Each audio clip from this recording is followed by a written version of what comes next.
Kepala Kepolisian Daerah Sulawesi Selatan, Irjen Pol Dr. Andes Nana Sujana ASMM bersama pejabat utama Polda Sulawesi Selatan melaksanakan kunjungan di Mako Satbrimob Polda Sulawesi Selatan, Jalan KS Tubun, Kota Makassar. Dalam kunjungannya, Kapolda Sulsel yang didampingi dan Satbrimob Polda Sulsel, Kombes Pol Muhammad Anis PSSIK MSI, mengecek kendaraan taktis serta perlengkapan dan peralatan brimob.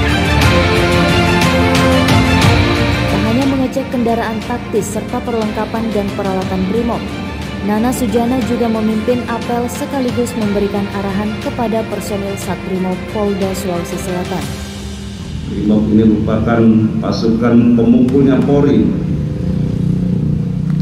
hand on powernya Kapolda di Sulawesi Selatan.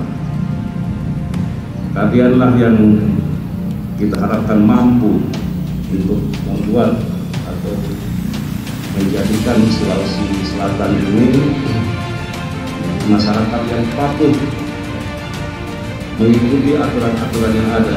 Kita harus menjaga dan melindungi masyarakat daripada penyebaran COVID-19. Itulah tujuan kita, di mana Bapak Presiden selalu ataupun sering menyampaikan bahwa TNI dan Polri adalah garda terdepan dalam upaya penanganan pandemi COVID-19.